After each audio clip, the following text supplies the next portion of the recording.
নমস্কার সবাইকে। আজকে আমার নতুন ভিডিওতে আপনাদের সবাইকে ওয়েলকাম করছি। আমি ব্যাঙ্গালোরে থাকি। একা একা লাইফে একা একা থাকাতে কি করি সেটাই শুধু আপনাদের সঙ্গে একটু শেয়ার করব। আজকে ছিল আমার অফ ডে, তাই সকালবেলা ঘুম থেকে উঠেই প্রথমে মেইন ডোরটা খুলে নিচ্ছি যাতে একটু ঘরে হাওয়া বাতাস আলো আসে।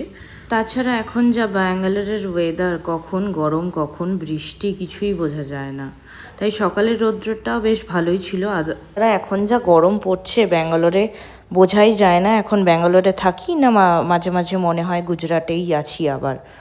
যাই হোক, এটা হচ্ছে আমার একটা ছোট্ট গার্ডেন মতো। যেহেতু আমার কোনো পার্সোনাল ব্যালকনি নেই, তাই এখানটাই সকাল সকাল আমি একটু গাছের পরিচর্যা করছি।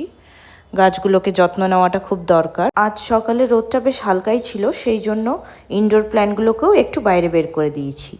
বেশ ভালোই লাগে। তারপর কিছুক্ষণ সময় কাটানোর পর আবার ঘরে এসে তারপর নিজের জন্য একটু কফি বানিয়ে নেওয়া সকাল সকাল।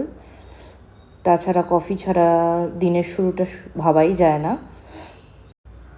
তারপর কফি বানিয়ে আরও অনেক কিছু রান্না করতে হবে, যেহেতু আজকে ছুটির দিন। তো ছুটির দিন 2-3 রকম রান্না করে রাখলে তারপর 2-3 দিন আরামসে অতটা কষ্ট হয় না। তারপর এখানে কফি বানিয়ে নিয়ে আমি তারপর কফি খেতে খেতে নিজের সঙ্গে কিছুটা টাইম স্পেন্ড করলাম। তারপর আবার সেই রান্নার কাজে লেগে পড়তে হবে। আজকে ভেবেছি একটু চিকেন রান্না করব, অনেক দিন ধরে খেতে ইচ্ছে করছে। তাই প্রথমেই চিকেনের জন্য পেঁয়াজ কেটে নেওয়ার প্রিপারেশন শুরু করেছি। পেঁয়াজ, আলু এইসব কেটে নিয়ে তারপর এখানে কড়াই বসিয়ে দিলাম আমি সবার প্রথমে। এখানে তেল গরম হয়ে যাওয়ার পরে তারপর আমি কুচনো পেঁয়াজগুলো দিয়ে দিলাম। পেঁয়াজগুলোকে ভালোভাবে ভেজে নিয়ে তারপর আবার কেটে রাখা টমেটোগুলোও ওর মধ্যে দিয়ে দেব। ভালোভাবে সব কিছু ফ্রাই হলে আমি আগের দিন রাতেই চিকেনগুলোকে ভালোভাবে ধুয়ে ম্যারিনেট করে রেখেছিলাম, সেই চিকেনটাই দিয়ে দিলাম। দিয়ে দেখুন আমার মাংসটা ভালোভাবে কষে গেছে। হ্যাঁ, তবে এখানে কেউ ভয় পাবেন না এতটা তেল দেখে। হ্যাঁ, একটু তেলটা আজকে রান্নায় বেশি হয়ে গেছিলো, কিন্তু আমি সেটা পরে উঠিয়ে রেখে দিয়েছিলাম এক্সট্রা করে সরিয়ে।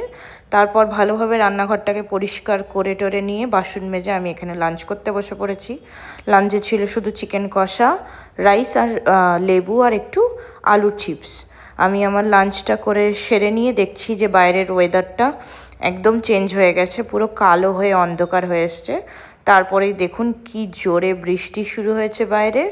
আবার দেখা হবে অন্য একটা ভিডিওতে। ভালো থাকবেন, টাটা।